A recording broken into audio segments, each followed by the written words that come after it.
And I want to introduce this session again, just as I did the one yesterday, with a quote that has really been a reminder to those of us as we've organized these sessions.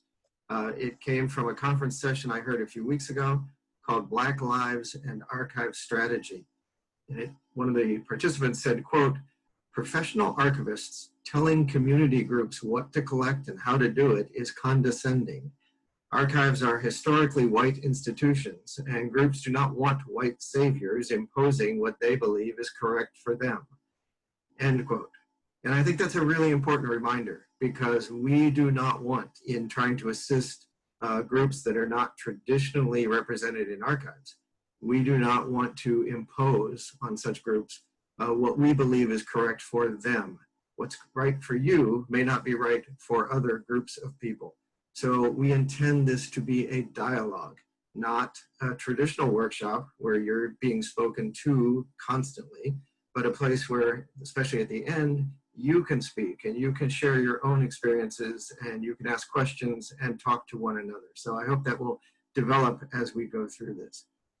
This is just the beginning. It's a pilot for us, in fact, and we hope this will be a very long and fruitful collaboration with lots of different groups so that we can help more people collect their very important history and tell their story. And again, we hope that Zoom is not going to inhibit, but will enhance our efforts here. So let's learn from each other in these sessions. Our speaker today is Ophelia Chambliss, who is a member of the Board of Commissioners of the Pennsylvania Historical Museum Commission. The State Archives is part of the Pennsylvania Historical Museum Commission, and she's one of our commissioners. She has been successfully working as a fine artist for several years. She has done, I love to mention this, she has done wall murals that are as large as 500 square feet and installed 3 stories up on the side of a building. I asked her, did you go up and do it from there? And she said, yes, she did get up 3 stories. So she's a very brave lady, I'll say that for her. And yet she's done things as small as city parking meters she has painted, and cow parade cows. I love that one. Ophelia has a BA in communication from Penn State University and an MA in communication from PSU. She combines her visual communication with verbal and written communication to tell the story behind her work. There's always a story, it seems. While there are stylistic variations in her works are always designed to fit the need of the project and the community that it is meant to serve. She says, "I do one thing in many spaces. This one thing is to create for the service of the human condition." Over the years, she has worked with community groups, nonprofits, municipalities, and in her work, she uses, and I think believes in strongly, the interpretive power of visual rhetoric and the power of visual image, especially in public spaces. So clearly, Ophelia is qualified to talk about capturing Black history through the lens of Black art. And I think her experience has application to many, many types of communities. And so welcome, Ophelia Chambliss. Thank you very much. I'm so excited about doing this. And I had to tell them, like, how much time do I have? Because I can go on for a long time. But I want to make sure I leave enough room for questions at the end. And I think this is really important. I commend the PHMC and the archives for doing this, because when it comes to collecting and saving and noting African-American history, there are challenges, and we have to, figure out, what do we save? How do we save it? What qualifies as an archive? What qualifies as being saved? Because so much of African-American history just does not exist in the traditional sense. So that's what's really important. And if you're ready for me, Cindy, I'd like to share my screen. Let's see if I can do that here. Should have the ability.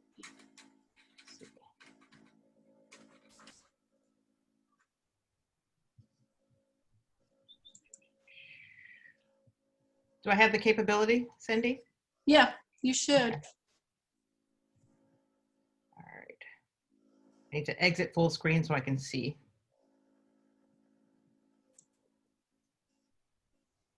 It'll let me, hold on. There's a button she needs to push. All right, got it. All right, so here we go. So this is called Black History Through the Lens of Black Artists, and it's about capturing the history, through our lens, as David mentioned. What do we collect, and who has the, who should be collecting it? And I really, as he mentioned, focus on, the interpretive memories, the stories, some of the traditions when it comes to what is African American history. I recently did an entire series of images called Casting Shadows, where very often there were stories, but there were no images. And my biggest challenge was I want to be able to tell these stories. And as history centers and as archives, we want stuff. We want to collect it. We need something. We need a picture. We need this. But because of the nature of Black history, those things don't exist. So my biggest problem was I don't want to not tell this story just because an image does not exist. So that's where art comes in. Then we need to create the image and tell the story so that it does not get lost just because a photograph did not exist. I've kind of gotten this broken into 3 sections. There's background, going into why this is important, and then going into what does it look like when we let art speak for the story and the images. So a lot of the work that I do is based on the West African folktale that says that the tale of the hunt will always glorify the hunter until the lion has his own storyteller. And that is so important because so much of what happens in or has happened in African American art or images has not been told from the African American point of view. So there's misinterpretation. One of the first images I did in the Casting Shadows series was this piece called kind of reframing of African American history. So the art style I used on the outside is an Art Nouveau, so which represents new. So it's a reframing of what the African American story is or what it has been historically. And then in doing some extensive research working with the York County History Center, just finding out what stories are out there. Lots of news articles, lots of references to things, and being able to connect those things and create images to help substantiate them. The York County History Center has been doing an amazing job at really telling a comprehensive story for Hispanic American, African American, and other cultures in their history as they go towards kind of building a better history center for York County. One of the early stories was about, it was in 1827 when 2 wagon loads of manumitted slaves from Virginia came to York, and they were set up to live throughout York County. They came here, they were freed slaves or manumitted slaves from some families in Virginia who sent them to some other Quaker friends in the York area and said, help these folks find homes and places to stay. Now, all of these come from news articles and from different stories, but there was no image that represented that. So I created this image to tell that story, to help give a visual image to who these people are. Most of the folks stayed in the York area. Some of them moved to, I believe it was Franklin Township, which has another large community of African Americans, all from that same area. And some of these families still exist in the area. They set up businesses, they set up homes, there were groups of brothers, but it's a key part of that story.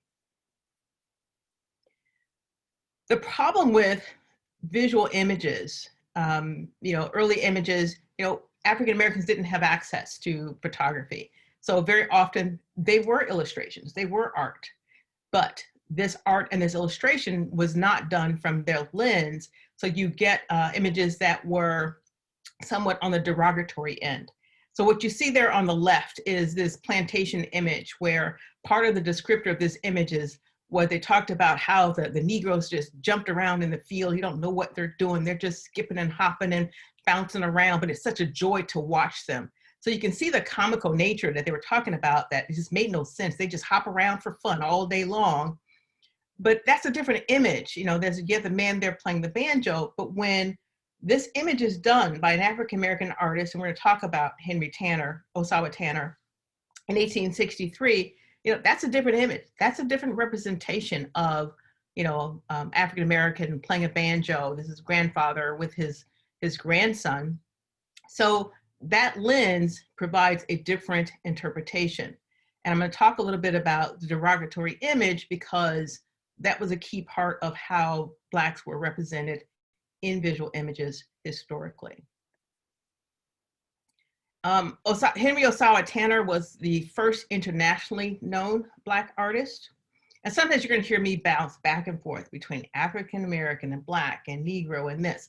And a lot of that's that timeline, because depending on where we are in history, you know, you're going to be, you know, a slave, a nigger, a Negro, a Black, an African American. You're going to be all those things throughout times. And that's one of the things historically, or that archives have to reckon with. How do we connect all those things? How do we unify those things? There's discussion about, do we go through and change everything to African American, which I think is incorrect, because that name existed in that time. It gives you a good point of reference. But what Tanner does, or what he did, he traditionally painted like other European artists. He went to Europe, being internationally known. He painted there. He painted like other European artists, you know, the typical still life and the religious scenes and, you know, the boats and the scenic things, until he came back to Philadelphia, which is where he grew up. And he realized that African Americans were still struggling.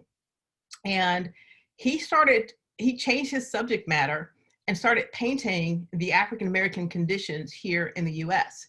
Because while he was there in Europe painting like other Europeans, he had lost touch with what was really happening back at home. So he changed how he worked.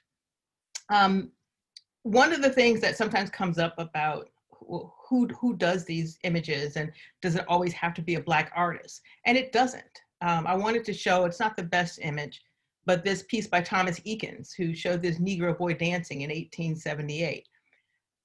So long as the image is representative of real life, I don't care what color the artist is, so long as that story is told in such a way that it gives relevance and validity to the nature of the circumstances. I talked about the group of people that came from York, and one of the biggest stories was of Hester Oliver. So the image on the left is the only existing image they have of Hester Oliver. And it shows this old Black woman sitting in her gingham dress with a headscarf on. But looking at that image, it doesn't tell you a whole lot about her. But there were several articles written about her over time. And she was known as the matriarch of that group of people, of the manumitted slaves that came here. She was the one who was in charge and said, you go stay over here, the two of you go live over here, you live over there. And she was known throughout York County to be quite a character. And they very often referred to Black folks as characters. She was also described as being a formidable woman of about 6 feet tall. And then being the matriarch of this group, she it also said that she could read, and she was often carrying a Bible around with her. She made money by selling cakes and pies, and she was a very proud woman. Some of them described her as being arrogant, but she's, I bake better cakes and pies than all of these people here in York. I've got the best cakes and pies around. She, looked out for the young kids, her daughter, and I think she had another younger child, but no husband came with her. But she was the matriarch of this group. But you don't get a lot of that story from the image on the left. So I painted this painting of her. I wanted to show her standing to give a sense of her height and her, her strength, that she was this tall woman. On the right, there are some cakes and pies, because she's known for being this really great baker. And it made money to help sustain the rest of the community, or the society, which she called it. That was her society, that was her people. And that she could read, so she's holding a book. And that she was the matriarch of this group, because you see this young girl in the background behind her. Later in life, she actually ended up working at the York College, the dormitories, looking out for the girls and doing the laundry and cleaning up behind them. They called her Black Hester. So a lot of the stories refer to her as Black Hester, as opposed to Hester Oliver. That's another one of the challenges with a lot of African-American history, is name changes. Because a lot of the people were known as Black Dorsey, Black Betty, Black this, so they only had that one name. But I was able to find that her name was Hester Oliver, even though they referred to her very often as Black Hester. But this is the visual rhetoric. This is the piece that tells the story behind who she was and beyond what photographic evidence was available. Some of the others who were there in that wagon load, there was Charles Granger. There was three brothers. Two of them stayed here in York. One of them went to the Franklin Township area. But for years, and in this Horace Bonham illustration, for years, Charles Granger was known as Squire Braxton. They often referred to him as a character and made fun of him. The kids threw rocks at him. He had set up his house, this little kind of tin roof little hovel, you know, on the northeast corner of the square. And that's why they called him the Squire, because he had that little spot there. And I don't know how they came to call him Braxton, but he would walk around town with his dogs. He would clean up the scraps. People would throw out trash and little bits of scraps, and he would collect those, and that would become his meal. He would pick up, you know, whatever he could find and clean up, and sometimes people would throw him a bit of change. So they were very enterprising in what they had to do, but that was not his real name. The story went that he actually was deeded some land where he actually had set up his property there. And it was a story for many years until we started to dig deeper and actually were able to find the actual deed to that land. And as the story goes, that he lived there, and then when they decided to conduct the York Fair, that they wanted him to move, and he's like, no, this is my land. I have a deed, a contract to this land, and nobody really believed him. But they actually gave him tickets to the fair and said, oh, you can come to the fair free of charge, but we're going to use this land. And eventually he lost the land. The deed actually said that it is in the name of Squire Braxton as opposed to his actual name. So we don't know how that would work out, but his real name was Charles Granger. But in this illustration, very often we only see the right side of this illustration, but the full illustration shows the scarecrow on the other side, because there was a comparison, because they made fun of him and compared him to a scarecrow, because he was a skinny man living in this hovel, walking around with all these dogs. He had a horse that was so emaciated, because all he had to feed him was sawdust. So he actually got in trouble with the township for not taking care of his horse. But it was mentioned in the deed of transfer that that sacred spot would be a peaceful burial ground for him, for the worthy poor. And then we found at the History Center the actual transfer of deed to, I can't see the name on here, Michael Miller, who had gotten the land from William Penn, transferred it to Squire Braxton. It tells how much he transferred it for, how big it was. So that still exists, and we don't know where the transfer went to from there, but it doesn't have his real name on it anyway.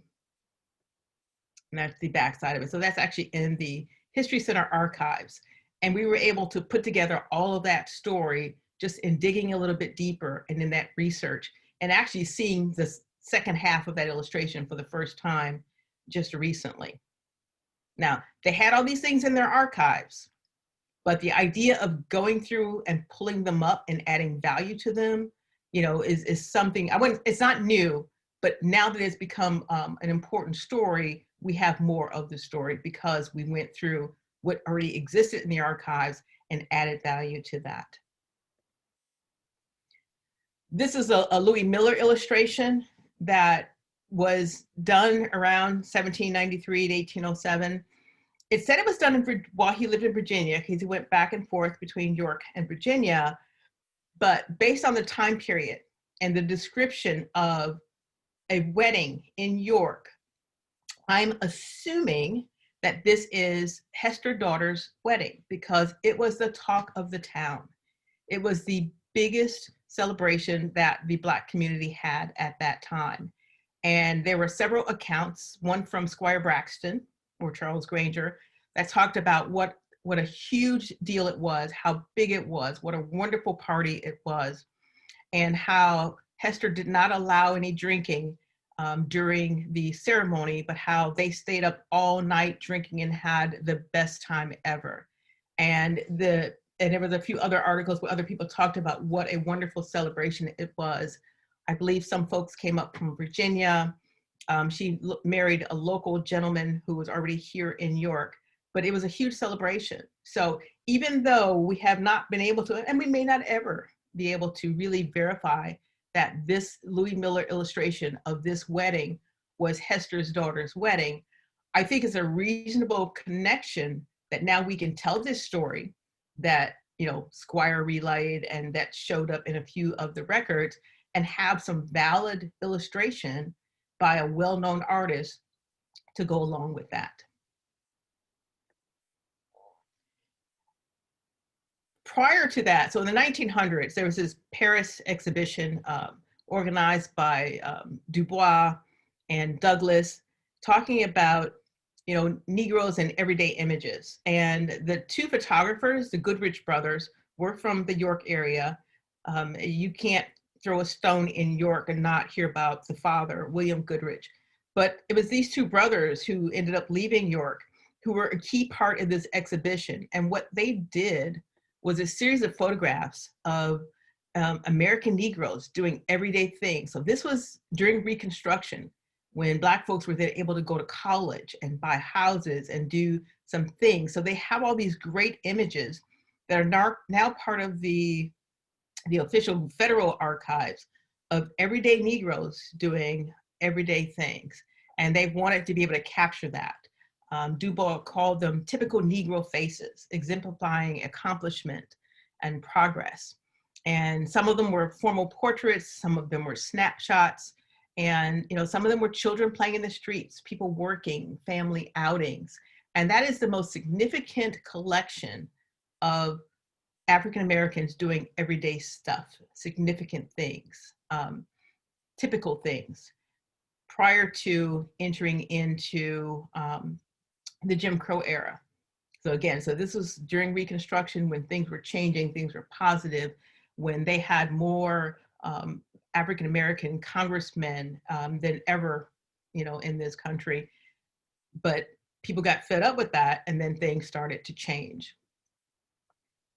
I'm going to talk about this one briefly, but it's in the wrong order. So when it comes to representation of images, this is one of the paintings that I did. This is John Aquila Wilson, who was one of the surviving United States colored troops. And he was the guy who used his cigar to set the bridge on fire to keep the troops, the Confederate troops, from coming across the river into Lancaster. He joined the military very young, so he was around for a very long time after that. And it also supported Frederick Douglass's statement of, you know, allow us to get a badge upon our chest and a gun in our hand to prove that we are men. So in doing this painting, I could have just, you know, reproduced a painting, but you'll see in the photograph, you can see the medals that he's wearing. And I thought it was very important to show the clarity of those medals instead of having this kind of blur, but to go through and really show that, you know, this was for the colored troops. This was for, you know, this particular branch of the military, to really show his accomplishments, because having that opportunity to fight for your own rights and for your country, it was important to have those badges on your chest. And this is William Goodrich, who they talk about a lot here in York because he was a businessman. And so interpretation of images become a big problem, a big concern. So the image on the right is a mural here in York, and they had this whole Murals of York program. Checking my time, speed this up. And it's a poorly interpreted image, because it looks like he's standing there like he's the king of the Black people, and then you've got this Black girl off to the side holding this Black child. And I did some research because everybody thought, oh, that's William Goodrich and some of the other people in York. What the artist's interpretation was of that image was that that was his slave mother and him as a child, and that's her holding him before he became this entrepreneur and this businessman that he is now. So I think it's important too to really have images be interpreted well, as opposed to people throwing things together and not thinking about what does this look like in the future. As a muralist and doing art in the public space, I'm really concerned about, you know, capturing something this time in this place that, you know, in generations people come back and see what was happening here, and that's really important. But applying the correct visual rhetoric is extremely important as well. This is another painting I did called Running from a Crow Named Jim. What's important here is it shows the migration routes where people came from the South and headed north. A lot of people from Texas went to Southern California. People from Alabama and I think it's Georgia went to Illinois and Michigan. My family's from Tuskegee, Alabama. We ended up in Illinois. So there's some very distinct routes when people started to leave the South as things started to get difficult.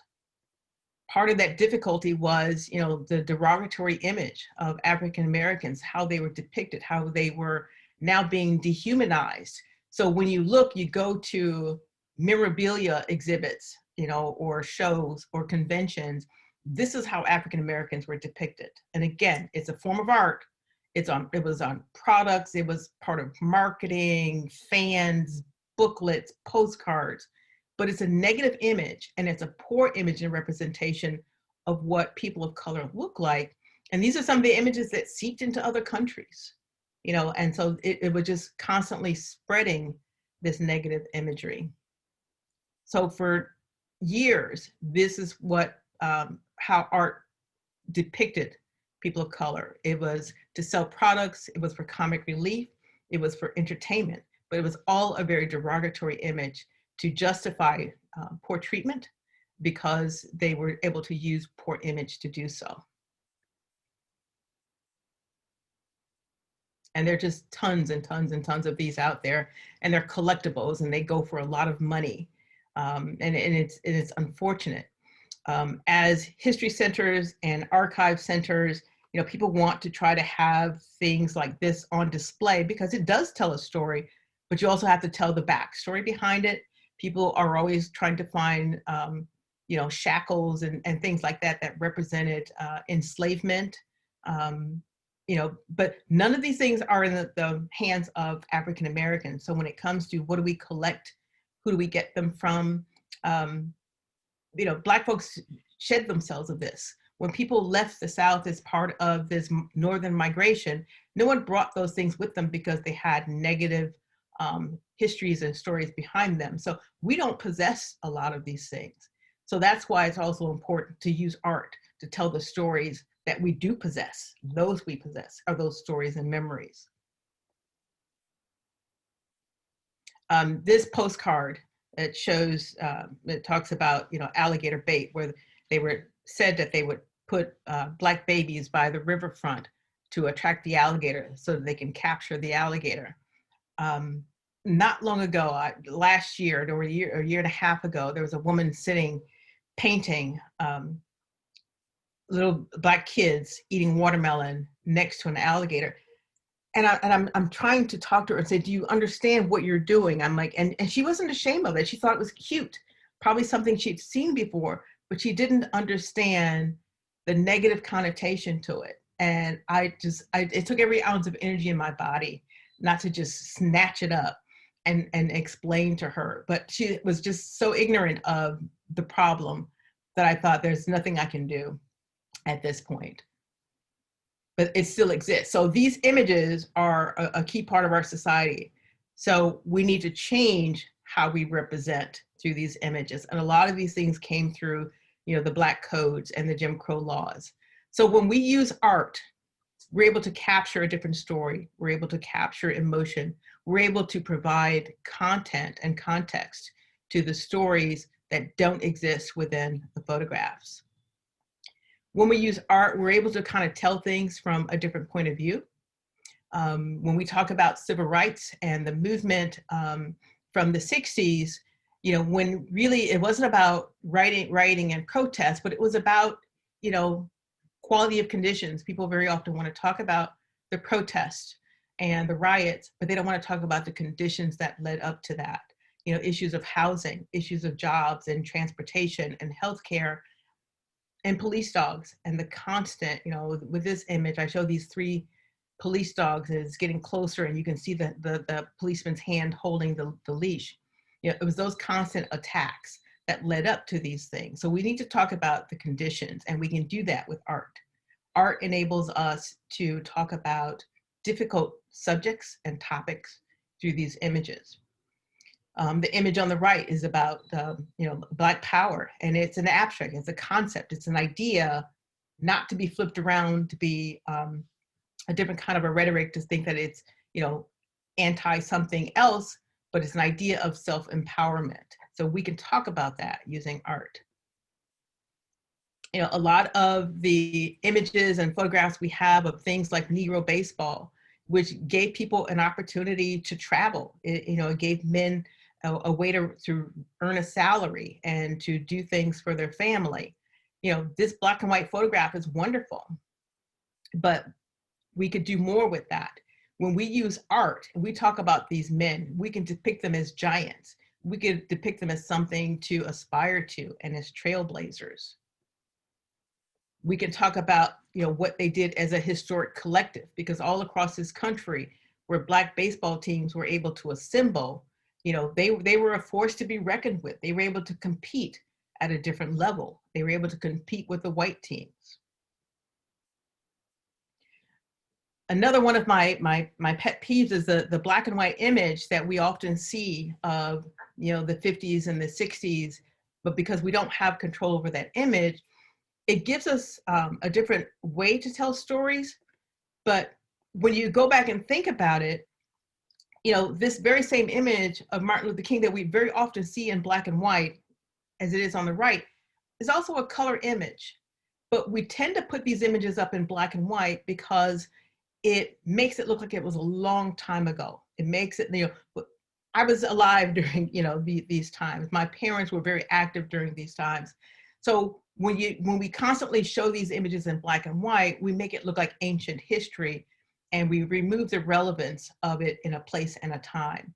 So we need to be able to do that. And very often we can't do that with photographs, but when they also exist in color, we should start showing them in color, because that puts it more in the now, especially for young people. Also, when we use art, we're able to keep the message alive. When we look at Martin Luther King in, some artistic form, we can relate to young people better. We can let them know that, this is what this man stood for. They look at that black and white image and they have no concept. To them, that was like, oh, that was 1,000,000 years ago. But when we're able to depict him in something like this, and then tell that story of civil rights and say that that was your grandmother there, that was your grandfather at that time period, they can relate to that. So it has a power of making things more relevant than a black and white image does, that we can say, okay, we know where this image was. It was in, Washington Monument Square. It was on this date. It was that. But if we really want to be able to kind of tell the story and add value to African-American history, we're going to have to use art to kind of recreate image and recreate story where it doesn't exist. When we use art, we can use these illustrations to tell the whole story. We can create timelines. We can give things a point of reference. We can talk about, and I just drew a blank on the woman's name on the bus, how they did the bus boycott several times, and where that fit in the timeline, and why that was part of a movement, and why this is important. We have here in York, there's a series of photographs that we're currently working on. We're looking at some, where businesses came from. There were images like this. This is an image from York in 1933, where there were work crews. When a lot of the folks came to this area or came to the north, they were self-employed. I mean, people had to make a way out of no way because no one was giving them jobs. So a lot of them started businesses. And a lot of the businesses that African Americans started were eventually taken over by the municipality. So the things that Black folks did was pick up trash, haul trash. They were the first firemen, because you got paid by whoever showed up to the fire first. So we have images of African Americans actually, running the horse trucks with the fire, with the big water things. But those jobs, all those jobs were eventually taken over by the municipality, and they lost a lot of those jobs in their work as work crews. So prior to these becoming municipal jobs, Black folks ran these jobs. York had a whole fleet of garbage trucks that were run by Black men. And we had a number of photographs such as this, which they had at the History Center archives, but they didn't have any names attached to them. So through interviews and talking to people, I'm able to name these individuals. So now we have this great photograph where we have an approximate date on it, but now we know who these gentlemen are. One of the things that I constantly encourage is every family here in this area should have a box, a family box there at the History Center archives where they collect their family stories. So we don't have to go back and dig so deep anymore. You know, put names on these photographs. Most of African-American images, collections, art, artifacts are one house fire and one estate sale away from being lost forever. Kids don't want photo albums. They're not keeping up with them. If it's not digital or on their phone, these images are being lost. So they need to go somewhere before we lose all of these stories. And then we're back to only reinterpreting things through artistic images. You know, the family, there's always a family historian who has all the pictures and all the images. The first house fire that comes along, they're gone. When that person can no longer say, oh, that's Aunt Betty and that's Uncle Lou and that's, you know, Aunt Sarah on your great grandfather's side, we lose those stories. So it's even more important, and now that no one wants to keep albums and everything's digital, to make sure that we archive those things somewhere. Another one of my favorite stories, someone was telling me about how after school, the moms would play softball and all the kids would go out and they'd sit on the benches and they had their little after school snack while their mothers played softball every day. I thought that's such a great story. And then in interviewing somebody, and it really is a lot of work to get people to show and share their images. Someone shared this image with me. I thought, if I can find the names of these women and see if these are some of the moms who played softball while the kids sat and had their after school snack, how much value would that add to that story? Because right now it's just a story. So I'm still working on that. And it's really important to kind of take those stories and then add provenance to them and add value to them by making them valid, because history centers, you know, we don't deal in stories. We want to be able to prove it. So we have to work at that. Art also is extremely powerful, you know, whether it be abstract forms, like we have this at the National Museum that has all of these columns hanging in representation of all the lynchings throughout this country by state. And it's a powerful image to be able to walk through something like this. You know, to have to move amongst all of these heavy pillars and recognize that the names on here, these were people who were lynched. So art comes in many forms. It's not just the visual painted image, but it's these three-dimensional formats. It's these sculptural formats. And I believe this is my last slide, and how more powerful to talk about what happened and the history and that story than looking at something like this. You're not going to find this in a photographic image. But if art did not recreate this image, this story, this representation, we would miss this powerful and painful thing. And so much of what we have in African-American history are uncomfortable and painful stories, but they need to be addressed and they need to be talked about. And if art is an amazing tool that it is that allows us to do that, I think that's why we have to continue to be able to do that. I guess one more image. These are two images in the Casting Shadows exhibit. The woman on the left was Ms. Bernice Chilton, who's 101 years old. And she came out and I spent hours with her talking and telling stories about growing up in this area and the things that she has seen and that she has done. And part of the significance of this image is that we had this conversation at what is now the York County Center for Community Engagement, but it used to be the Lafayette Club, which was an exclusive gentlemen's club where neither Black or women were able to go into this place. So for her to be in that space where she was once never allowed, and to be able to have this conversation, I think is pretty significant. I think the Lafayette Club had its first Black member in 1998.